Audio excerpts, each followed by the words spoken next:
Hello, BookTube.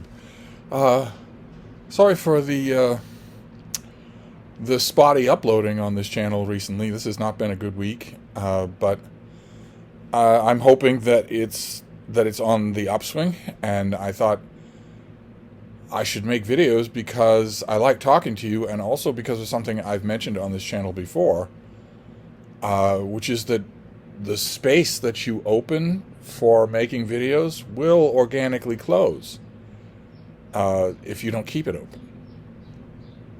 So I have a I'm off my game a bit. I should open the video by saying that I'm off my game a bit. So this video is bound to be uh, more disjointed and boring than my videos usually are. so, uh, uh, but I've got a pile of books that I thought we'd go over. Books that have been opened for me and just deposited in a pile. I barely looked at. I have done a good deal of writing in the last few days because writing is actually a refuge for me. I absolutely love doing it, but I haven't really paid attention to the mail or the books that are coming in or whatnot. So let's just see what we have. We'll get back into the swing of things by talking about just miscellaneous books. I imagine that a lot of these are forthcoming books, so some of them may interest you. Yeah, this first one is a September release from the folks at Minotaur Books. This is the Sisterhood by Tasha Alexander. This is a new Lady Emily mystery.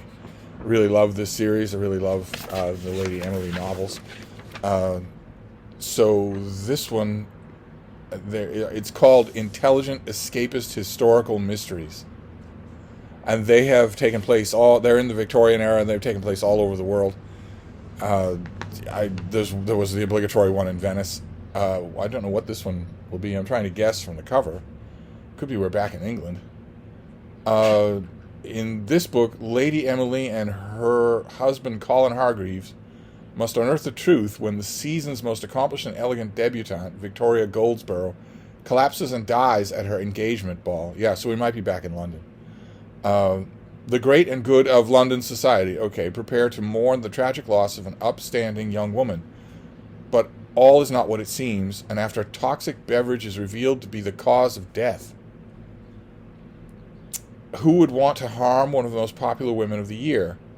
Is it her fiancé, whom she had an unusually brief courtship? A rival for his affections, bitter at being cast aside? Her best friend, who is almost certainly hiding a secret from Colin and Emily? A disappointed suitor with a hidden gambling habit? Or a notorious jewel thief who has taken a priceless tiara from the Goldsborough home? When a second debutante succumbs to poison, the race is on to find a ruthless killer. Okay, so more than one debutante is poisoned. that's an interesting twist right there. Okay, so let's get all the excess stuff off here. Although, am I blurbed? There's a whole page of blurbs here. Oh yeah, I'm blurbed a couple of times. I don't know how many of the Lady Emily mysteries I have written about, but I like the series. If you don't know it and you're looking for a new murder series, this one will do really well. And the Sisterhood comes out in the autumn. Can't help but wonder, two debutantes being murdered with poison. I can't help but wonder here. This is the first time even seeing this book, so I don't know anything about it. But I can't help but wonder if maybe a crucial element of surprise in the novel is given away by the title. Well, I have to hope not. Tasha Alexander is not exactly a newcomer to this, so it seems to me impossible that she would make such a mistake. Okay, this next one is by Maureen O'Connor. Looks like an indie book. Probably I have to review this. I don't have the packaging, so I don't really know. This is called Shadows of Me. It's a memoir of a mother's 9-year journey through her son's addiction to heroin and fentanyl. Pretty grim stuff. Very solid book. Very solidly made. A poignant narrative that delves deep into the raw realities of addiction. Is a journey that navigates through the labyrinth of despair, desperation, and heartbreak, painting a vivid picture of the relentless battle against the destructive force of addiction. The narrative is not just a story, but a shared experience, a common thread that pieces through every life affected by addiction. It is a tale of the same heartbreak, the same desperation, and the same futile hopes that save a soul that is intertwined with your own. Well, I've read a lot of addiction memoirs written by the parent about the child, so this joins a long tradition. I don't have any information on it as to when it comes out, but it's a nice thing when independent books are this well made. Okay, this next one is big. What is this? Okay, well, this one has a little sheet taped in it. This came out in November, last November. And this is by Roger Karp, and it is called Lights, Camera, Lionel Trains, a photo history of an American icon. This is actually a whole book. It's oversized and long. It's a whole book about Lionel train sets, which could be enormously elaborate. This will probably have tons of photos in it. Oh, it does. It has tons of archival photos in it. How incredible. Well, I know about Lionel trains, of course. But I've never read a book on them. I didn't know any book existed on them. How wonderful. What can I say? I love my job. This is going to be a lot of fun. I'm going to learn a lot about these things. The people who made them, the mania about them. Are Lionel trains still made? I knew about them years and decades ago, but my stories about them are going to come as no surprise to anybody who watches this channel because they involve hyper-destructive beagles. I mean, it's bad enough to have these little plastic things lying around at beagle height on the floor. It's intolerably worse if they are moving. If they are moving, they are going to get destroyed unless the beagles are under tight control. But as I heard from a parental figure, pretty much the only sentence that I ever heard from that parental figure, can't you control those damn dogs? And the sainted other parental figure would always say, he can control them, he just doesn't. I plead guilty. I plead guilty. I never lost a dog by having a dog run mindlessly into a busy road. Unlike every single neighbor, all of whom came to earn my hatred by being that careless. I never lost a dog that way. They weren't uncontrolled. I just didn't control them with dumb things. If primates are going to put moving plastic objects on the ground, I'm not going to tell them. I'm not going to tell them to ignore that. I'm not going to do that. So, but anyway. Okay. All right. These next two on the pile here are not new. They were harvested from a little free library, and I forgot about them. Events overtook me, and I forgot about them. I found the Penguin Classic Book of Mermaids. Penguin did a bunch of these original anthologies of the supernatural. So they did one for demons, they did one for hell, they did one for a couple of other creatures as well, and I loved them, and so did Penguin fans. Penguin has always had a flair for original anthologies, and this has all the historical sightings of mermaids, all the accounts from ancient times, and also more modern stuff. So, and fairy tales about mermaids. So I knew when I saw this, I guessed that I didn't have it, and I still have not confirmed that. I have not been thinking about my book collection in the last few days, so I haven't confirmed whether or not I have it, but that confirmation will be fun. It will be a fun process on its own, because I need to deal with the Penguin Classics. I have one floor-to-ceiling bookcase for my Penguin Classics, and it's incredibly overcrowded. It is overspilling, and I have a feeling that's because it has doubles and even triples. I have a feeling that if I pull all those books off the shelf and line them up and move them all around, put my hands on all of them, that I will really be able to take that bookcase under control. So I found this at a little free library. I also found this thing. This is a Wordsworth edition of the collected poems of D.H. Lawrence, which I've always found to be starched and silly and over-stiff and over-serious. And in other words, I have never really got along with this author's poetry any more than I've ever got along with his prose. His fiction, I should say. So I grabbed this because Wordsworth editions are neat, and maybe having it here poetry has in the past been an avenue for me to enter into the work of an author I don't like. That's often been the way in. Usually the way in for me with a situation like that is to read biographies of the person. So not their own work at all. But sometimes poetry has been the way in, so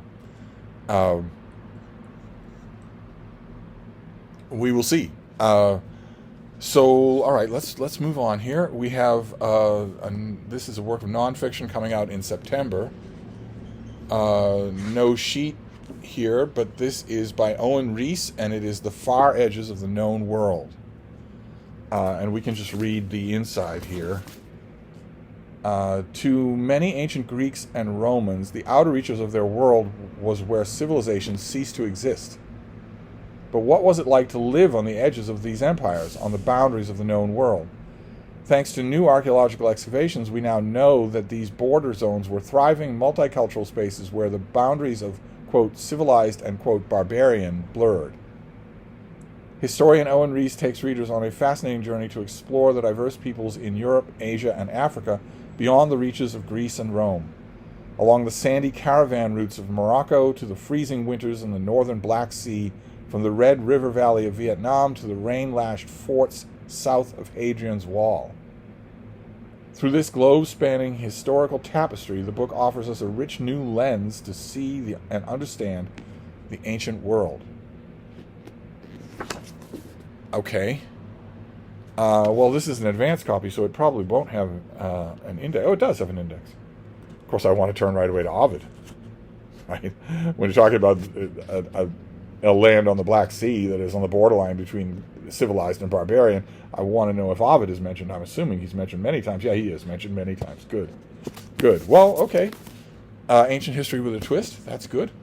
This next one comes out in December. I believe this is as far in the future as we get so far. This is by Sudhir Hazarisin, and it's called Daring to be Free, Rebellion and Resistance of the Enslaved in the Atlantic World. This comes out in December. In this book, the University of Oxford-based Hazari Singh follows his prize-winning biography of Toussaint Louverture, which is called Black Spartacus. Black Spartacus got a lot of press. It got reviewed everywhere. With a sweeping new history of enslaved rebellion and resistance in the Atlantic world. Okay, are you talking about enslaved to opium? Oh, no, you're not. You're not talking about... Oh, okay, all right. Okay. All right, I'm going to try not to... I'm really not up to a Steve rant. I'm going to try to control myself. But this is going to be a book about slaves and slavery that never mentions the words slaves or slavery. That mentions only enslaved people or the enslaved over and over and over again. Never mentioning the word slave or slavery. And that is not organic. I know that people who are in academia will tell me, well, professional terms change over time. Yeah, but this is not an organic change. That is done at gunpoint. That is done on peril of your tenure. That is just fascism. It is just fascism. It is fascist censorship. We have come up with a new usage because we want to virtue signal that we are remembering that slaves were people. We want to virtue signal that. Now, what does that kind of over-the-top virtue signaling mean? It means you don't remember that. It means you are racist. You are overcompensating. You are reverse engineering your own racism. We have come up with a virtue signaling term that you must now use, or you will not get a book contract, you will not get peer reviewed, you will not get a job, and you will not get tenure. And if you have tenure, we will vote to have it revoked. And also have your house burned down. There's nothing peaceful about it at all. There's not the organic use of the organic change that happens slowly over terms in language. It is pure top-down fascist censorship. So we're going to read a book about the international slave trade that never mentions slaves. Spanning from the 16th century to the formal abolition of slavery in the 19th century, This book is the first single-volume book to explore the history of enslaved rebellion in its entirety and through such a wide lens. No. Hugh Thomas wrote a book like that 20 years ago, and he wasn't the only one. The author's book comprises stories from across the Atlantic and occasionally beyond, including the author's native Mauritius, ranging from resistance to enslavement in Africa and during the Middle Passage, to instances of rebellion throughout the Caribbean and South America, to Denmark Vesey and Nat Turner's rebellions in the southern United States, and the revolution in Haiti. The author has structured this history around a set of common themes and threads. Among other topics, he delves deeply into the African spiritual and cultural tradition that were the bedrock of so much of this resistance, the intellectual traditions of abolitionism and emancipation across the Atlantic, and the international impact and ripple effects of the Haitian Revolution. Ooh, that last one sounds really good. And he's in a perfect position to write about it. He knows that subject backwards and forwards. The international impact and ripple effects of the Haitian Revolution, that's really interesting. Throughout, the author strives to keep the voices and actions of enslaved people themselves, slaves you mean, at the center of his narrative, and concludes by exploring the more recent legacies and efforts towards memorialization of this history. Okay. All right. Well, it's a great subject. We'll see if the rather large and rather lucrative slave trade operations of Northern Africa are even mentioned, much less dealt with in this book. We'll have to see if that's true. Those organizations were created, run, and immensely profited from by black people, by Africans. So they typically don't get mentioned in books like this. We shall see. I wonder if... I don't even know how the fascist word police even do it. I know you're not supposed to call someone a slaver anymore. And definitely not a slave master. But does that apply if the slaver or the slave master is the same skin color as the slave? Or are you virtue signaling your way into some sort of Mobius strip by that point? I don't know. I have no idea. This sounds really fascinating. Of course, since I am not going to navigate word police like that, it's unlikely that I'll review this book. Because no one is going to be paying any attention to the points being made by any reviewer of this book. They're only going to be paying attention to whether or not the reviewer is obeying the police. They don't care what you think about the book. They care about whether or not you're obeying your fascist overlords. And if you disobey, well, assemble the troops. Get them ready on social media. I still look forward to reading it. It'll be a while before I read it. I mean, it's December. This next one is really big. What is this? Oh, look at that. Okay, this is late October. This is by Amanda Vale, and it is called Pride and Pleasure, the Schuyler Sisters in an Age of Revolution. Big, thick thing that I really hope is not entirely inspired by a bad Broadway musical. The most popular Broadway musical in recent memory is Hamilton. It's really, really bad. Sorry to all you theater kids that have memorized the score, but the reason that you don't think it's bad is because you've never memorized any other Broadway scores. It's awful. It is, and it has a whole song about the Schuyler Sisters. I'm hoping that this is not just inspired by that. Let's see here. After Sarah and Gerald Murphy, Jerome Robbins, Ernest Hemingway, and Martha Gellhorn, among others, Vale now turns her biographical spotlight on Angelica and Elizabeth Schuyler, the Schuyler sisters of Hamilton fame.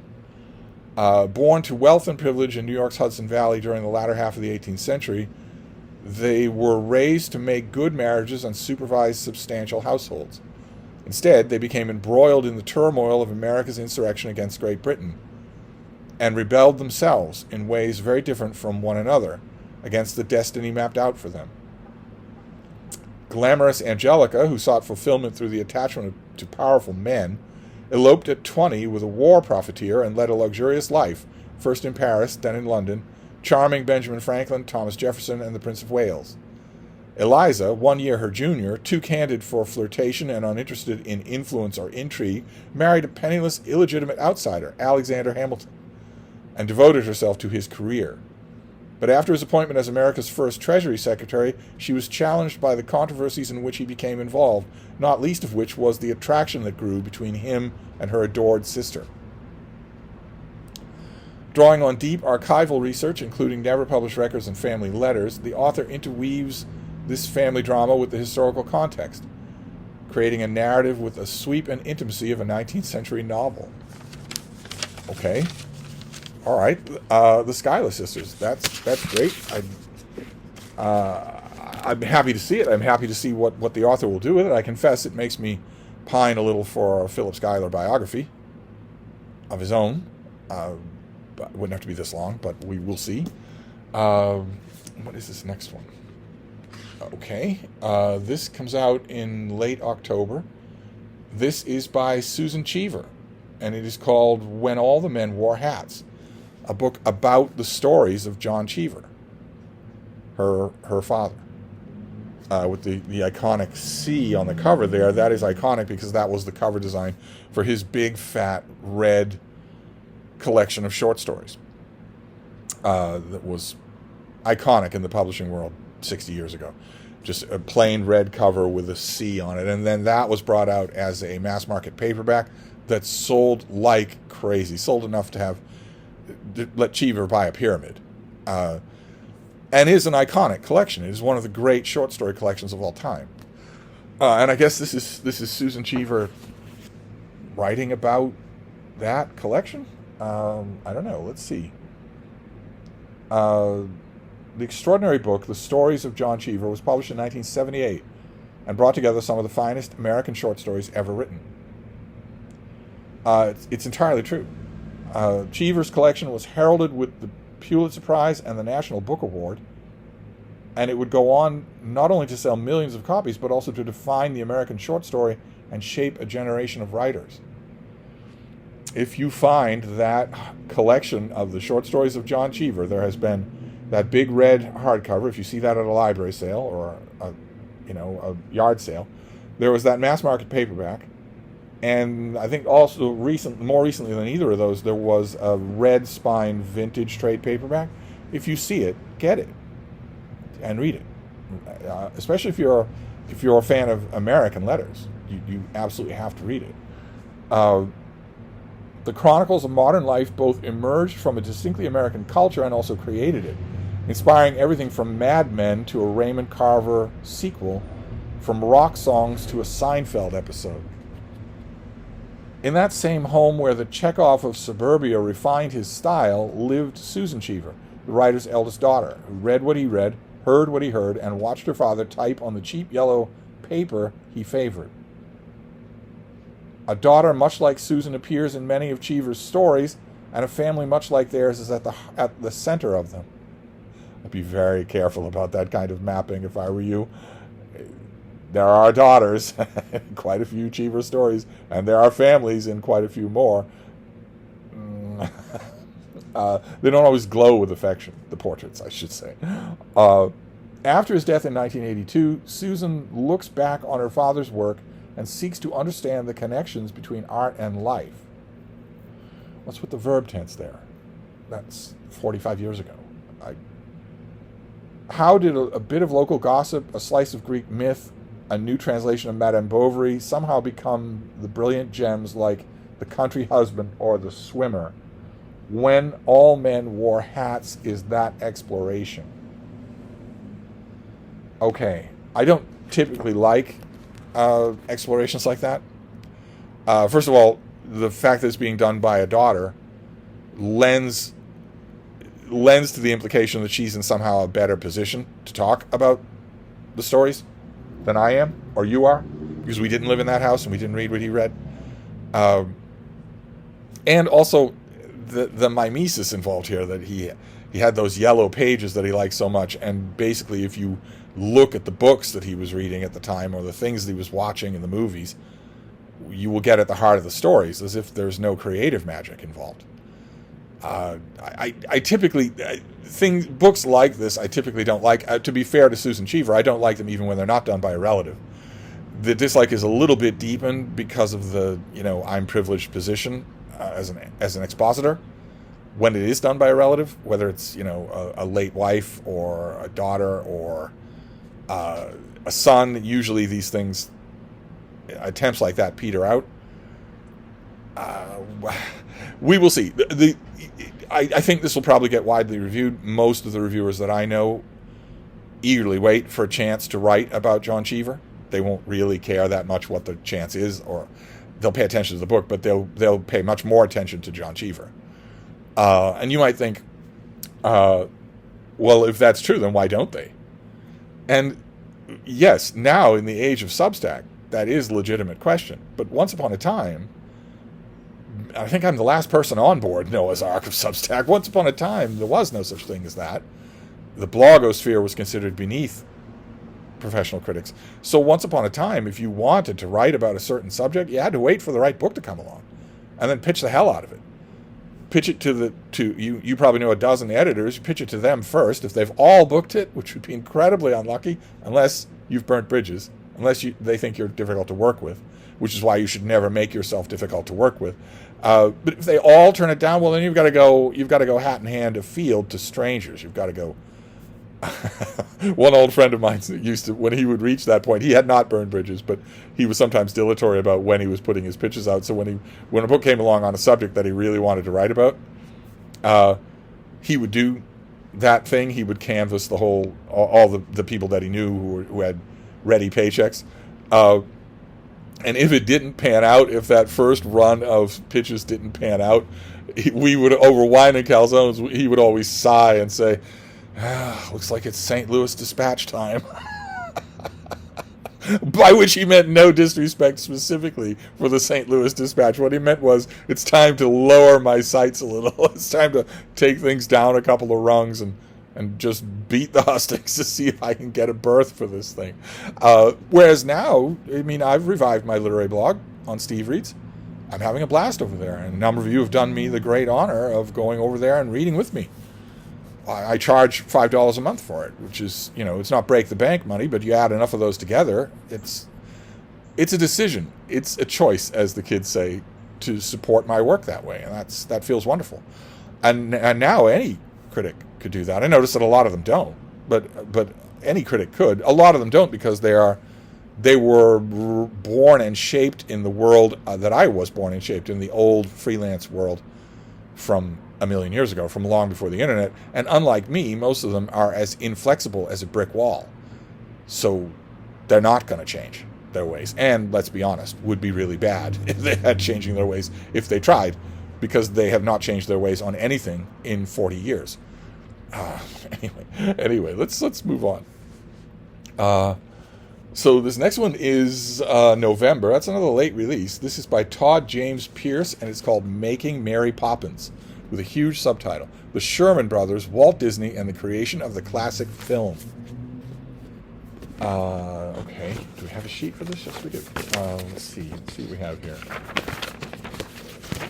So this comes out in November 11th, no less.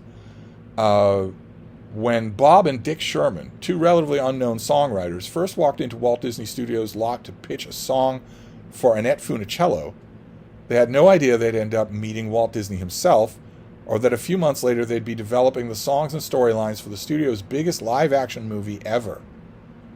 In this book, author and host of the popular podcast Disney History Institute, Todd James Pierce details the process from conception through production, including the challenges that the boys and Disney faced in dealing with author P.L. Travers and persuading her that their vision for the film would resonate with audiences. Yes, don't I remember correctly? Some of you will know this subject better than I do, but don't I remember correctly that P.L. Travers very much did not want her book adapted and fought tooth and nail with Walt Disney and didn't like the result? Don't I remember that she was just the wet blanket personified for the whole thing? While the Shermans and their songs are at the heart of the book, there are also lively anecdotes about the casting of the movie, the innovative special effects, and the relationship between Mary Poppins and the larger Disney world. Okay. Well, that's great. I tend to like books like this, provided they are interesting. You can't coast on the magic of whatever you're writing about, whatever show you're writing about. And most of them don't. Most of them, these type of books tend to be written by true believers who really want to make more true believers. So their enthusiasm can be very infectious. I don't have to think about this until November. I suppose between now and November, I should watch the movie again. I suppose that's only fair. I probably should.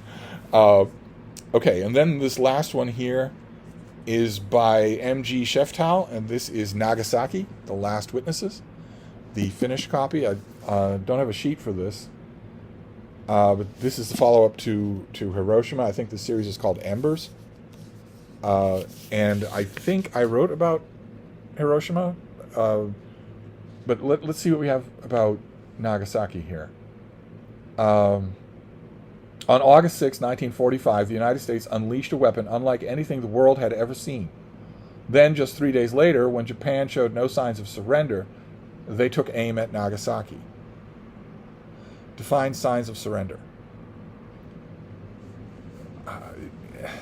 3 days is not a long time to get a country and an empire to surrender unconditionally. That's not a long time. It's time that you can wait. You could wait twice that long before you incinerate another city. Rendered in harrowing detail and based on hours of conversations with survivors about each of the atomic bomb drops, this is the second and final volume in the author's series Embers. Yes, okay. Sheftal has spent years personally interviewing hibakusha, that's the name for survivors of the atomic bombs, the Japanese word for atomic bomb survivors. These last living witnesses are a vanishing memory resource, the only people who can still provide us with reliable and detailed accounts about life in their cities before the use of nuclear weaponry. This minute-by-minute account takes us from the city streets, as word of the attack on Hiroshima reaches civilians, to the cockpit of Backscar when Charles Sweeney dropped Fat Man, to the internal 6 days after while the world waited to see if Japan would surrender to the Allies or if more bombs would fall. The author delivers a message from the past, an urgent reminder of the horrors of nuclear warfare, as the last who remember its utter catastrophic desolation pass away. This book should be required reading for the modern age. I don't think I still have a copy of Hiroshima, and if I wrote about it, I don't remember where. I guess I'll go to Google or I'll ask David Murphy. I don't remember where I wrote about it. If I did, probably the Christian Science Monitor. And in that review, certainly in my review of this thing, I will point out, the obvious, which you already know, which is that this kind of personal memory, especially 80-year-old personal memory, it's a resource, sure, and a vanishing one, as more and more hibakusha die. But you've got it. You eyewitness testimony is troubling anyway. 80-year-old eyewitness testimony of a traumatic event, an unprecedented traumatic event.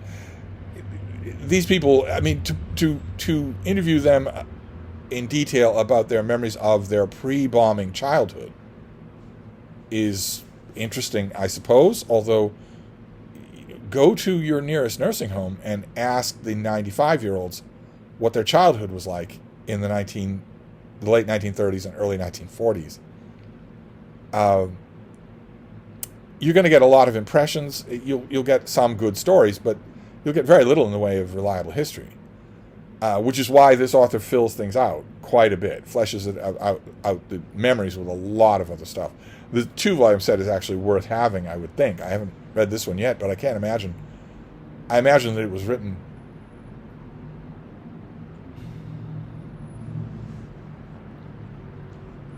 at the same time as the first one, so I don't imagine it'll be much different. Very good reading. Grim, but good. But anyway, there you go. That is just a pile of miscellaneous books just that have piled up here. I'm going to try to get back into the swing of making videos. I want to thank, all of you. Oh my God, all of you who have emailed me, asking how I am, asking where I am. I really appreciate the interest, the concern. We'll just hope. I'll hope to see you soon. That's all. I'll try and make another video today. I'll hope to see you soon. So thank you, BookTube, and I'll be back.